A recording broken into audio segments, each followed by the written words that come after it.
where we have a local feel with a global reach.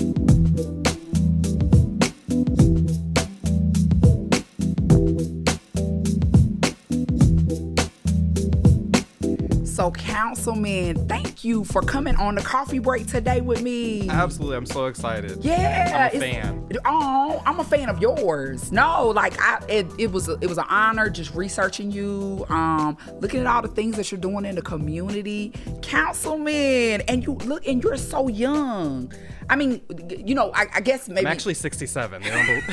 but you just look good. Amazing. It's the skincare. So yeah, you are originally from where? So I'm a military brat. I was born in Knoxville, Tennessee.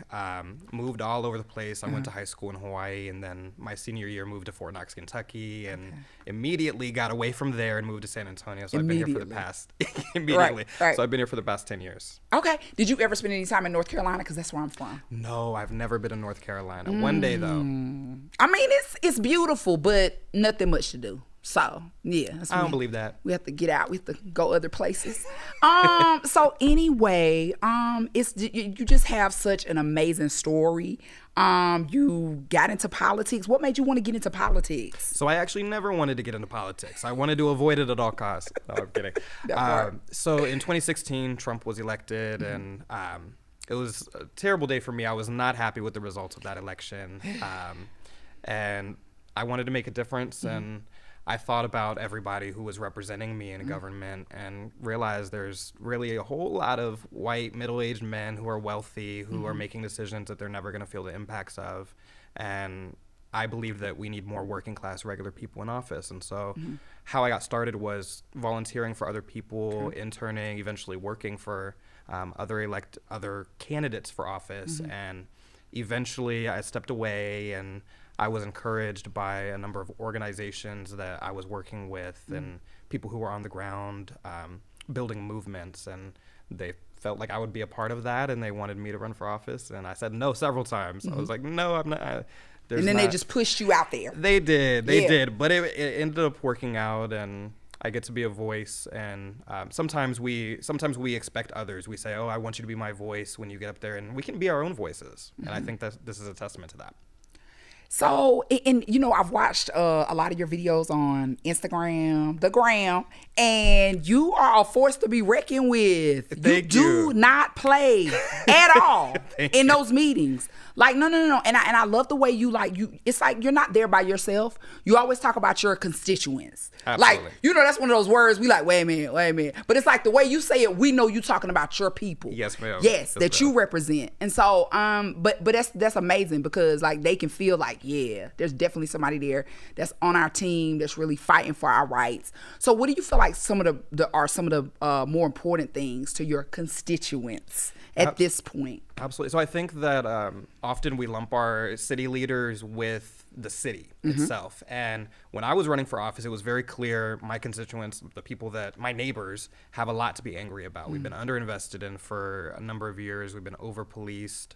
And we don't have the same access to amenities, to resources, to food, to healthcare that other parts of the city do have. And so I make it clear that I'm not standing with the city. I'm challenging the city, even though I'm now a part of this structure.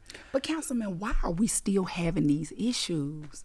You know what I mean? Like, it's so wild to me that the things you're talking about are like things we were talking about in the 60s. I'm saying. Like, why? I mean, it's 2022. Like, why are we still talking about like certain neighborhoods or certain people not getting the resources and the money allocated to what they need? Like, absolutely. And I think it's because the systems and the powers that be really don't like being challenged. And they don't like when newbies come in and want to challenge and change things. And so the way things have historically been done in the past is equal shares of the pie. But when there's parts of the city that have historically gotten more than, we're never going to catch up if everything's equal. But the idea of equity has become political. And it shouldn't be. It should be clear that if there's been groups that have been historically marginalized or disinvested in or underinvested in, they should be getting more of the pie. Right. But then that makes other people who are often the ones in power angry.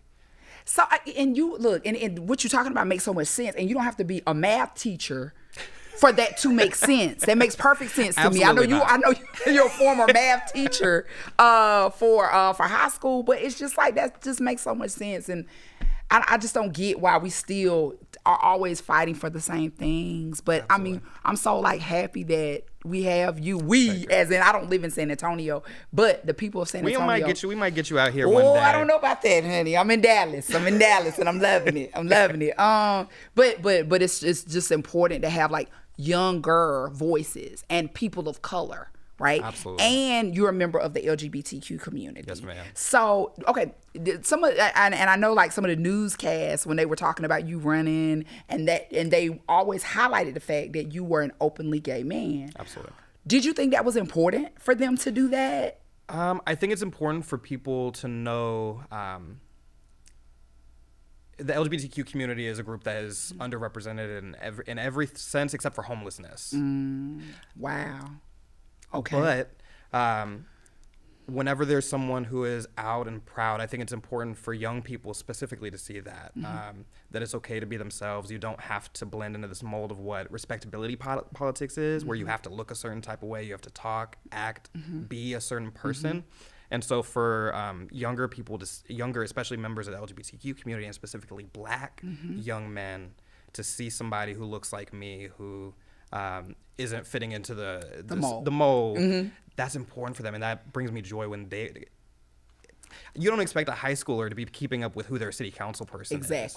But I get stopped by young people all the time who are like, I see you in the news, and I think you're my councilman. And wow. And that just means so much to me. So I think it's important. I think it's important for Black people to have representation, for Black, brown, Asian, religious minorities, LGBTQ community, disabled people. I think there's a lot of people who are underrepresented, and I don't think we've even scratched the surface of that. Not at all. Because just watching it, I'm thinking like, well, what does his sexual orientation have to do with him running for office? Like he should just, that shouldn't even. But like you said, it's so important because you're a representative of a certain population that needs to see that. Absolutely. Visibility is key. Visibility is key. That makes so much sense. Okay, so now let me ask this, because celebrities love you. So like, no, real talk. You have like endorsements from like some of the biggest stars in the world, like Taraji P. Henson, Nicki Minaj. I'm a Barb, y'all. How did you get an endorsement from Nicki Minaj? You know what I think's interesting is that like I said earlier, people don't really pay attention to city council, but we've gotten so many new eyes on the east side of San Antonio and on San Antonio as a whole because of the things that I'm fighting for that are more popular than our elected officials would have us believe. Taraji P. Henson originally noticed I was speaking about police accountability. We were talking about the police budget, and it's overinflated, and it resonated with her, and so she shared a clip, and it got a few millions of views. Just a few, just one or two, just a couple. And then Nicki Minaj. It was actually originally like a joke. I told somebody I was gonna do this, and I wished her happy birthday from the dais, and she saw it, and she had seen some of my platform and whatnot, and she shared, and she said, "Hey, Barbs, if I need y'all to move to San Antonio, and I need you to make sure that this man stays elected forever." And it meant so much to me to be recognized by people that I love. It's crazy. It's crazy. And it's got to be just a great feeling to know that like globally people are paying attention. It's affirming. And like I mentioned, I think it's what it means to my constituents is that there's new eyes on the east side. And when I say something, I now have an elevated voice. I'm one of the more of local officials in the country. I'm one of the more high profile ones now, and that's a big deal for the east side. My voice weighs a little bit more now because of this recognition. Yeah, because you don't play. Like I have watched you talk to people in these meetings. I don't know what the actual term is. Yeah, the council sessions, and you are like, no, this, that. And I'm like, oh, okay. I would vote for you if I could, but live in Dallas. So, but no, it's just like it's so refreshing. It kind of gives me, and maybe I'm speaking something into existence, but it kind of gives me that vibe of when I first saw Obama. Oh my gosh, that's great. Thank you. Yeah, thank you. It gives me that kind of feeling, So hey, is that something that you would be interested in, running for president one day? Ooh, that's a lot. I think the biggest thing for me, and this has been my commitment, is I haven't had an interest in politics, right? But my district is one that has seen heavy turnover. I'm going to be in this seat for as long as my constituents will have me. I'm not going to seek any higher office. And if they decide after 8 years is up that they want me to do something else, I'll consider it. But that's not in the cards right now. I do miss education, and that's what my background is in. So what are some of your other interests besides politics? Ooh, so I am an artist. I paint murals. I love graphic design and digital media. My first degree was actually in communication, and so that's what I do to kind of alleviate my stress is arts. I also have I like social media, and before I was doing this, I was on TikTok and was making videos and songs and stuff. It was fun. Okay. All for the students though. Right. Yeah. No, but that's engaging. Like, I mean, you know, just like with politics, we're tired of the same old same. You know, you got to look a certain way, you got to act a certain way. And so Absolutely. I think with education, it's like even more important because you're dealing with children every day. Kids need to be stimulated. Absolutely. You know, kids love music. They love, you know, exciting things. And so I feel like you definitely were bringing that to the classroom. They love absurdity. They love when you do something that's unexpected and weird. And so I think too often, especially because I was teaching math, most people have their degree in math and they're not as outgoing, or maybe the communication skills aren't all the way. Yeah. No. I have an uncle who was a math teacher major. He's so weird. Like, he's so weird. He doesn't have like those type of social skills, but like ask him an equation and he definitely can like tell you. So that's great to see somebody. You're well rounded. Thank you. I think a lot of personality is missing from education. Because kids love to see if you're not showing up as your authentic self, the kids read through that. And I think that transfers into the role that I'm in now, where I have to be myself or else it's phony and it's not me. And my constituents will see through that. And they expect me to be a fiery voice on council. And that's what I got here for. I didn't come here to play the nice games. And I came here to get tangible wins for my community. Right. So, okay, now this is my thing too, because I've worked with kids before. I've worked in schools as a teacher in a high school, because that's something like a lot of people are scared. Like, they're literally afraid to do that. I ain't never scared. You know what I'm saying? Like, they're scared to work with kids. So how was, like let's just say you had like a troubled youth that was, you know, popping off or whatever. How would you deal with that? I think so I taught at Sam Houston High School on the east side, which is largely, so Title I schools are the most disadvantaged, and we had about 99% of students qualified for free or reduced lunch, about 90% qualified for free lunch. So it was a rough school? It's rough, but some of the sweetest kids, and they're kids with so much talent and motivation. And I think what was different, I was 23 when I started teaching, and my oldest student was 19. So I'm not going to walk into the classroom and be this authority figure who commands respect immediately, but I am going to show respect and in turn receive it. And I think the way that I would come about it is, as a big brother, it's, you know, y'all get in trouble, I'm gonna get in trouble too. So let's get through this year together. Can we look out for each other? Let's learn. I'll learn from y'all learn from me. And I think that that really motivated my students. So I really didn't have too many I didn't have those challenges. So those disciplinary issues that teachers like are scared to death of. Absolutely. So I noticed that you were doing some work with Martin Luther King Jr.'s family. Can you tell us a little bit about that? So it wasn't necessarily with the family, but I am the honorary chair of the San Antonio's MLK March, which is the largest MLK March in the nation, therefore in the world. And this past year, they've basically made the ask and made the request that any MLK marches are not parades, they're not celebrations, they are calls for voting rights.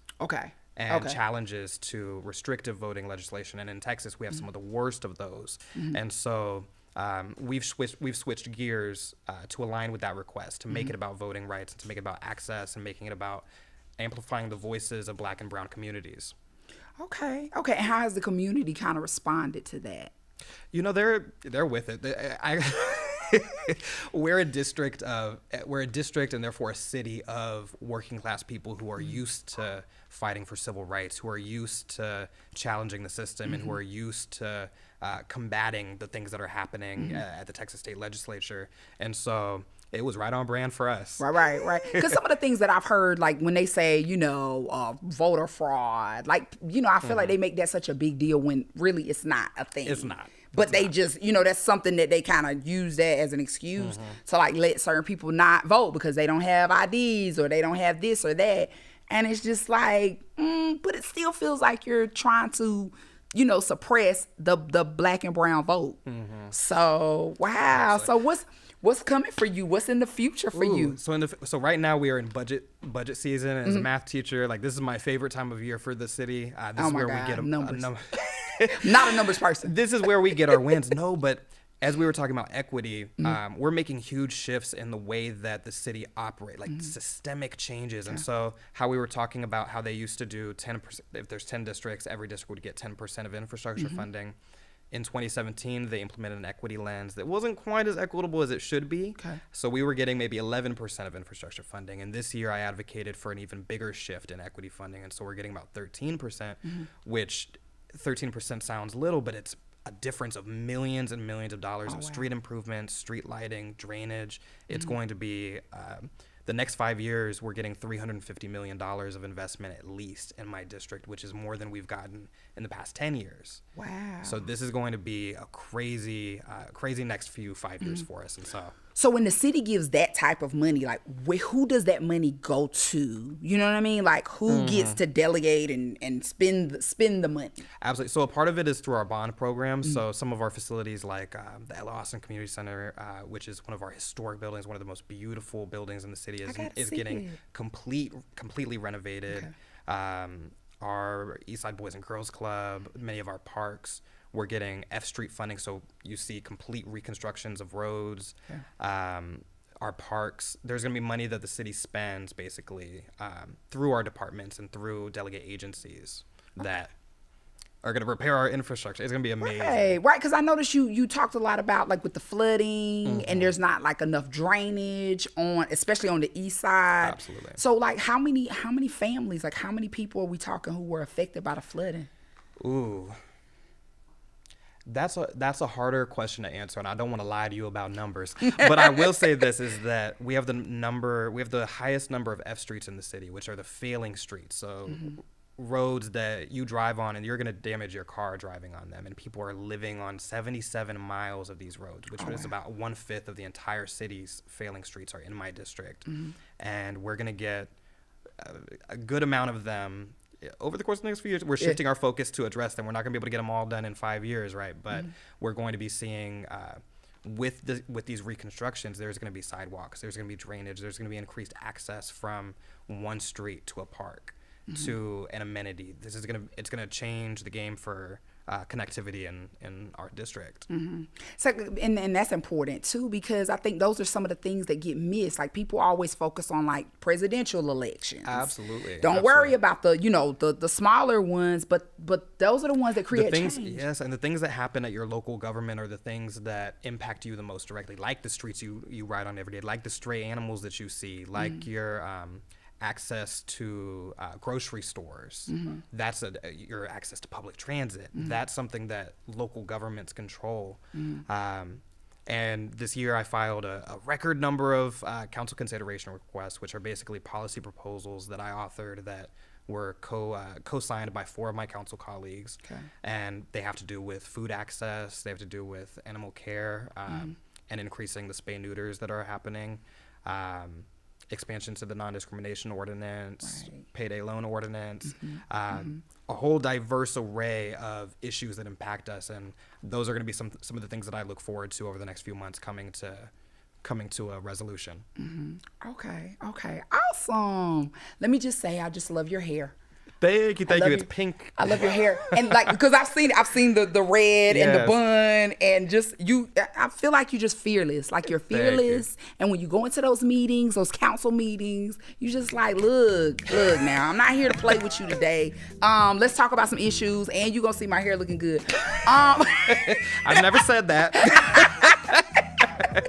But it just comes off like that when I see it. So amazing. It's giving me Prince. It's giving me Prince vibes. That's actually one of my I love Prince, and I do try to emulate him in subtle ways. Right. Well, thank you so much for coming on today. Thank you for having break. me. Thank you. You are amazing.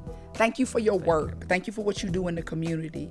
Like, we really do stand behind you, and we really appreciate you advocating for your constituents. Thank you so much. Yeah, so thank you. And you are hilarious. I'm a big fan. I'm so surprised.